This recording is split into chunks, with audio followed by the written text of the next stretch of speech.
Hi everybody, this is Jaclyn Mullen and you are watching my YouTube channel. Today I am super excited to introduce you to Bri Seeley. She is a friend of mine. She is an LA-based fashion designer. She's the creator of the Inspirational Woman Project and she's now an author. She published this book, which we're going to talk about, used funds via Kickstarter. So she successfully kickstarted a campaign and she also blogs for the Huffington Post. Bri, thank you so much for being here today. Thanks for having me. So I'm going to hand the mic virtually over to you and have you tell us a little bit about your story before we dive into Inspirational Woman Project. How did you get started in fashion, Los Angeles, all that stuff?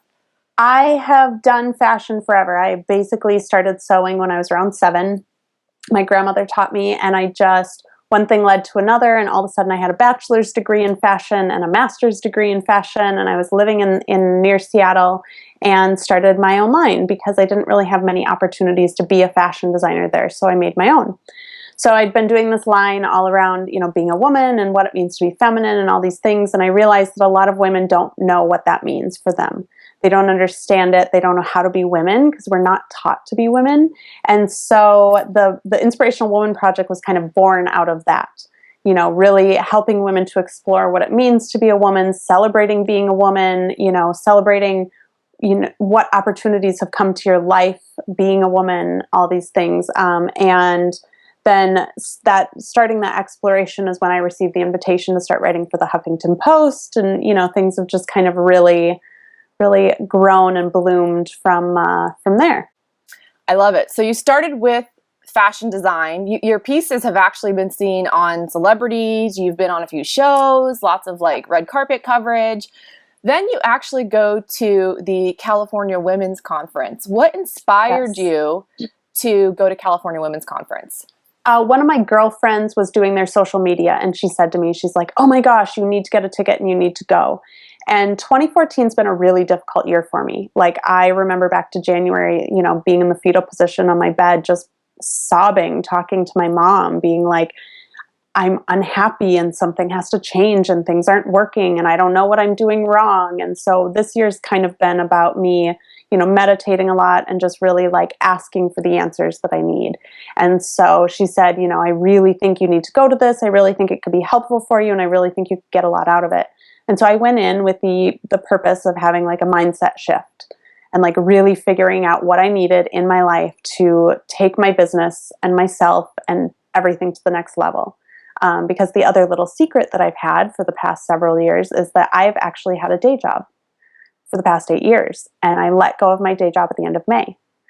And so now I'm completely on my own and have to figure things out and am asking for answers. And, so I did have a huge mindset shift at the California Women's Conference. And that's where I got the opportunity to start writing for the Huffington Post. And things just really started taking off with the Inspirational Woman Project.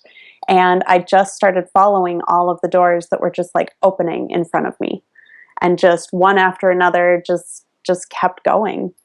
So I have a question because you have so much experience to share. And for women who are currently working a full-time job but want to launch their passion project and publish it, or maybe they want to launch their own line, how have you been able to do that? How have you been able to sort of juggle a few of these roles and projects? Let's start first by tackling how you're able to maybe time manage or delegate when you had the full-time job, and then how that's changed since May. So with the full-time job, I was always really lucky in that when I started it 8 years ago, I was working 8 to 5. And 2 years in, I got certified. So I became, I was a lower level, and then I got certified and became an actual counselor for what I was doing and got to start controlling my schedule. So then I went down to 4/10s. So I was working 4/10s at the job, and I had 3 solid days a week to run my business. And then I got to, cut it down to 3/11. So I was working 3 days a week and running my business 4 days a week. And then I got to kind of manipulate it so that I was working 4 6-hour days. And so, I was really lucky in that my time management in terms of my job was a lot more flexible. So I got to pick and choose when I was working and when I wasn't working. By the time I moved to LA, I was only working 10 hours a week. Wow. And got to basically do it whenever I wanted. So if I got home at 9 o'clock at night and wanted to put in a few hours, I would put in a few hours. And so, I mean, the hard part is that my time management, my juggling skills, unfortunately, as the business got bigger and bigger and bigger, I still wanted the income from the job, but I didn't have time to do the job. So, it definitely, it was kind of a constant give and take between, doing my job and having an income and running the business. And, I've had interns, which has been really helpful, and they get delegated a lot of things. And I'm in the process of ramping up right now to be able to have an assistant, which I kind of desperately need.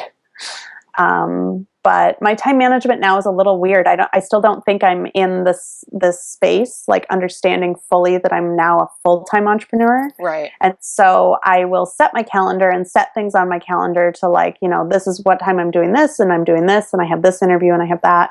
But I don't necessarily follow it as closely as I should. So it's definitely still a work in progress. But I'm just trying to be easy with myself and figure it out as I go, and just, not try and be too hard on myself for not getting enough done in a day. Well, I think what's beautiful about what you're sharing is that flexibility sort of tends to be this theme that I'm hearing. So for those women who are watching that need to have that full-time or even like part-time income, I love that you presented an option that was a little bit more flexible. So you may not need to get that 9-to-5 job. It's easy to find the 9-to-5 jobs because they're usually the ones that are the most available. But perhaps do some research and try to find something that allows you to have a little bit more flexibility. And this whole notion of like doing the best that you can, being easy on yourself, I think that's so important for women. And I think that's probably what you heard a lot of in these interviews that you conducted for the Inspirational Women Project, that the standards that we hold ourselves to are often really high. So we have to be gentle with ourselves. And my standards are completely unrealistic. I mean, I have my to-do list sitting here right now, and there's like 7 big things, like my next Huffington Post article, writing a social media strategy, organizing and launching my upcoming book tour, doing my budget, doing a grant application, like all this stuff. And I have 8 good things on here, writing a manifesto. Like, I have a lot of stuff on here, and I'm like, okay, so I'm going to get that done today. I have all of like 5 hours today and 3 errands to run. And I'm hosting a dinner party tonight. So I'm like, I have all these unrealistic expectations of myself. And for me, it's really hard to not then see that or judge that as like a failure, or that I'm not getting enough done, or that I'm not committed enough. And just kind of like, understanding and realizing that I am only human, and just doing the best I can every day, and asking for help when I need it. That's another one. Asking for help. This is a really great transition and segue to how you took a blog series idea, turned it into a book, and then used Kickstarter to successfully fund this project, get the books published. They'll be coming out very soon, and do this all within a 3-month period. So, Kickstarter right now, crowdsourcing, there's a lot of women, there's a lot of entrepreneurs, both male and female, who are using crowdsourcing, particularly Kickstarter, to raise funds for their businesses. Let's talk about like the hindsight, the 2020. What was the goal again? Remind me. It was 13,000. Okay, so 13,000. You surpassed it, right? Yes. I raised 15, I believe. Yay! Oh my gosh, that's amazing. Oh, so let's see. Top 3 things that you wish you would have known when you first started out the Kickstarter campaign. Oh, geez. I guess I wish I would have done more press leading up to it. Gotcha. I had some good press scheduled. I had a lot of radio interviews, like some good written interviews that came out. But I wish I would have done more. And the hard thing was, because I knew my deadline. So I wanted the book available before Christmas. And so that was my thing. So I started with Christmas, needed 8 weeks to print the book. So the Kickstarter needed to be funded by, the beginning of October. And then, I wanted it to run for 5 weeks. And so like I backtracked my timeline to figure it out. And I was just so rushed on getting the video done and getting everything together. And it ended up, I just had to hit submit, and I just had to launch it. But I do wish that I had gotten a little bit more press and a little bit more people talking about it, and a better like press and media strategy leading into it. But I love this notion of, sometimes we have ideas and they're really, really great ideas, but there's always something that we could do to improve upon the idea. And I think a lot of people delay or postpone launching. So there's something to be said about, okay, yes, press, word of mouth, all of that can help. So make sure that you have that if you are planning a Kickstarter campaign. But if you don't have that in place because maybe you have a deadline like you did and you want to meet your goal, pursue and launch anyway. And in your case, you raised over $15,000. So let's talk a little bit about that. I mean, what did you find worked in terms of fundraising? Did you know a lot of the donors? Did you have, random people online who just really got behind the mission? Once you hit publish and you put it out there, how did this thing take off? For the most part, I mean, what they say with Kickstarter is that, for the most part, most of the donors, especially the initial ones, are going to be friends and family. So one of my other big advice pieces to anyone that wants to launch a Kickstarter is to make sure that you have a very, very solid network. People look at me and they're like, oh, Bri did a Kickstarter. It was super easy, so we'll do a Kickstarter too. And what people don't know is that I've been building my social media network for, I think, 9 or 10 years. Wow. So this isn't something that just happens overnight or oh, I have a good idea, I'm going to put it on the internet.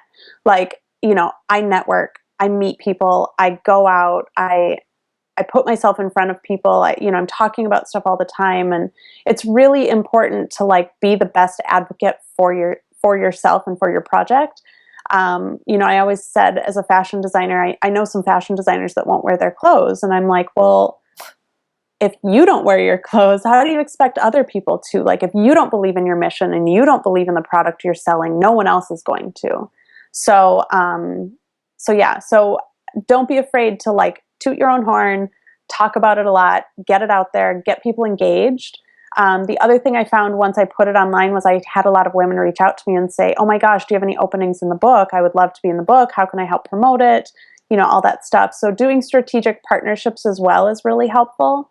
There was one nonprofit that reached out to me and said, oh, we'd love to be in your book. In exchange, we'll feature you in a campaign we have coming up. So we did kind of this trade. Strategic alliances can really help a lot as well in terms of doing a successful crowdfunding. But for the most part, your initial funders are probably going to be friends and family.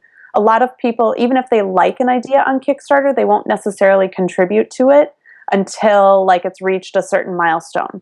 So maybe it's over 50%. If your campaign hasn't hit 50%, they're less likely to contribute to it or whatever. Wow.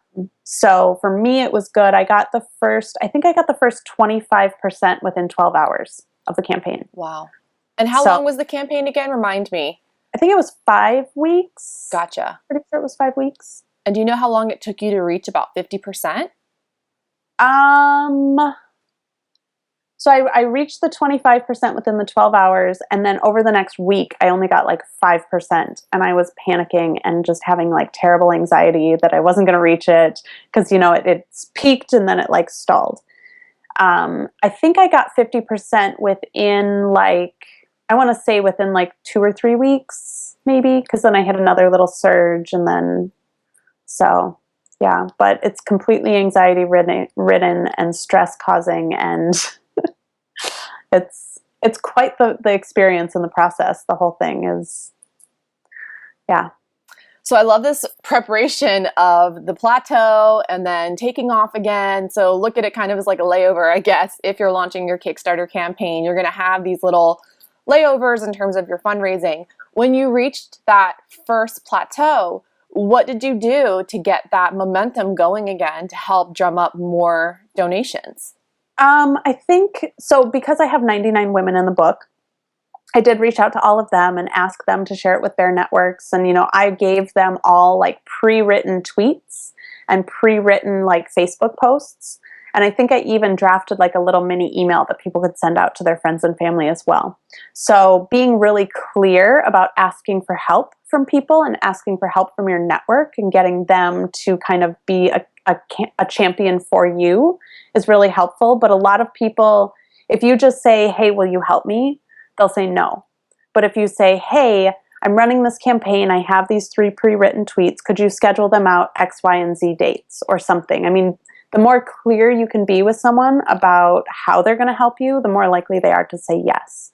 So that was really helpful for me in reaching out to the women. And, I had someone helping out with my social media and did a bunch of like newspaper interviews, sent out press releases, did radio interviews. I mean, it was kind of a comprehensive like strategy. There was people, like I said earlier, people are like, oh, well, Bri did it and it looks super easy. Like, people don't understand. I was working like 12 to 15 hours a day, like sitting on my computer for 12 to 15 hours a day, just constantly sending emails, reaching out to people, engaging on Twitter, writing press releases. It was like, it's more than a full-time job.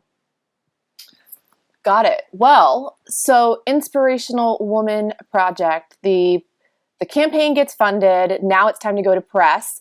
How did you determine how much money needed to raise? Did you think like the fashion experience and having to manage a line and like production costs like came in handy for somebody who wants to launch a Kickstarter campaign? How can they determine how much is too much or how much is too little and really find that happy medium, that sweet spot to help them cover the cost of their project?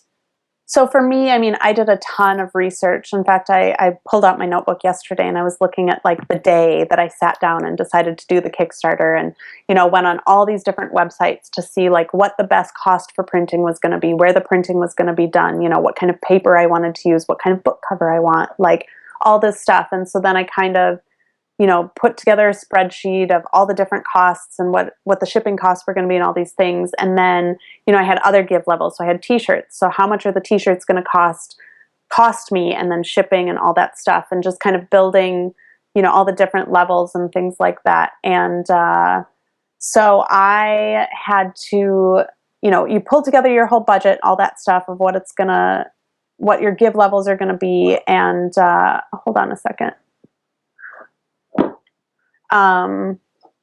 What your give levels are going to be. My cat is having issues right now. And bring her in. Really hard to get her out of the living room. So yeah, you put together your budget, you figure out, what all your give levels are going to be, and then you have to figure out how much you're going to spend. So like at minimum, I had to order 500 books. So even if 100 books got funded, I still had to order 500 books. So my budget needed to encompass all the 500 books. Plus, I've hired a PR person, so my budget had to encompass that. And, really looking forward and figuring out what costs you're going to incur, and especially building in a budget for shipping, because shipping can get out of control. So just figuring out, what the cost is, and then bumping up from there. You have to add stuff on to the give levels. So usually the give levels are a little bit higher than the actual cost of what you would usually sell it for. Yeah. I mean, it's amazing. It's incredible. It looks great. So now the book, you got the sample copy, right? And it hasn't come yet. It was supposed to come yesterday, and it's not here yet. I've seen pictures. Okay. Pictures. Yeah. So what next for the project? Now you have, how many books did you end up getting? 500, you said? 500.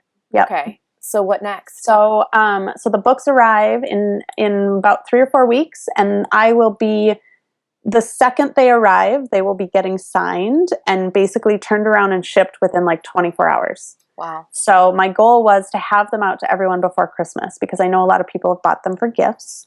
So, so they have to be turned around within 24 hours. And then my goal is to do 1 book signing before Christmas in LA. I'll be doing a big launch party in February in LA. And then starting in March of next year, I'll be doing a 10-city tour. So I'll be in a different city every month next year with the Inspirational Woman Project. I'll be doing workshops and also like book signing events.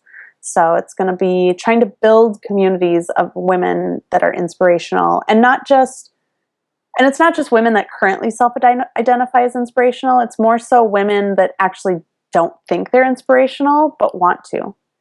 And so that was one of the common themes throughout the interviews, is that a lot of the women were like, well, I don't think I'm inspirational aside from the fact that you asked me to be in the book. Wow. And so my goal is, the manifesto that I'm writing for the Inspirational Woman Project is, what would the world look like if every woman could stand up and say, I am inspirational? I mean, I think I think that there's a lot of power in that. And I think it's something that could definitely help a lot of the self-doubt and insecurity epidemic that's happening right now in our country.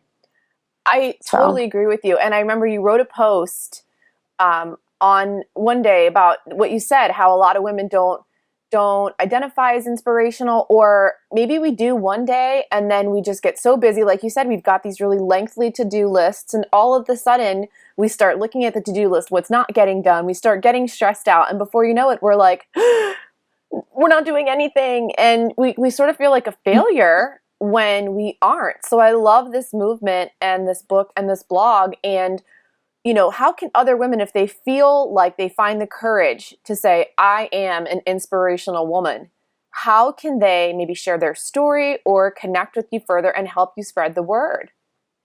For now, I'm having people email me. I'm in the process. I really would like to have a forum where we can have discussions and women can engage and interact and be part of the movement and part of the conversation. I haven't 100% figured out how that's going to happen yet. But I'm working on that. So for now, I'm having people email me. I'll be putting out my tour list, my cities and dates, probably in January. But the first ones are going to be Phoenix, San Diego, Minneapolis, Seattle, San Francisco, and then I'll end up doing Miami, New York, and Chicago, and I think possibly Austin as well. So, yeah. And LA. LA will be in there too, because of course I live here and I have a lot of really amazing women like you that live here as well. So I love that we are giving LA a new rap, because I feel like people think that particularly Angelino women are very materialistic and catty and combative. And the truth is, people, we are very collaborative. And we met through Twitter. So the other beauty about Los Angeles is, or any major metropolitan city for that matter, is don't just rely on your traditional networking to meet people. I mean, there are a ton of amazing, talented people in your local city that are just one tweet away. And then look, you'll end up interviewing them for your YouTube channel and being in their book. I love it. So if somebody wants to get a copy of the book for themselves, for the inspirational woman in their family, how can they order a copy? So you can go on briseeley.com/shop lifestyle. Okay. And the book is in there. So, and that section is going to be expanding a lot on the website in the coming year. But for now, the book's up there. So I love it. And what happens when all 500 books get sold? Then what? You're going to... No. I've already been thinking, do I do another 500 books? Is that a good idea? Or do I do another 99 interviews and do another book? That is yet to be seen. I don't know. I love it. Well, ladies and gentlemen, but mostly ladies, if you have an opinion on this matter, should she reprint the book and sell it? Should she start with more interviews? Tweet us, let us know, which allows us, Bri, to give you your social plugs. So how can people reach out to you? You're big on the social media. You're saying 9 years. On Twitter, I am just Bri Seeley, BRISEELEY. My website is briseeley.com. I'm Bri Seeley on Facebook, and on Instagram, my handle is I am Bri Seeley. And you are an inspirational woman, and I am Jaclyn Mullen. So you can find me at Jaclyn Mullen on Twitter and Instagram, Facebook at facebook.com/Jaclyn Mullen Media. Thank you so much, Bri. I really believe that your advice that you shared is going to help a lot of people who are looking to kickstart. And what's your kitty's name? Pick your kitty up and introduce us. You want to say hi? This is Oliver. Hi, Oliver. Oh my gosh, how cute. She's happy. She's purring. Can you hear? Aw, she's adorable. Well, she's an inspirational woman too. She is. She's my inspiration. This is what keeps me going. I love it. You gotta have love in life. So adorable. Cats of Instagram coming to you. Actually, I'm so bad. I started an Instagram for my cats. I'm so bad. A lot of people do it, girl. You're not the only one. Seriously. Seriously. There's a cat movement coming soon. Maybe you'll have a cat book coming out, right? Yeah. Interview cats. Or even the pets. Inspirational women and the pets that keep them going. Oh my God, that is a really good idea. You heard it here first. So All right, Bri, really appreciate your time. Thank you so much. Thank you. Bye. Until next time.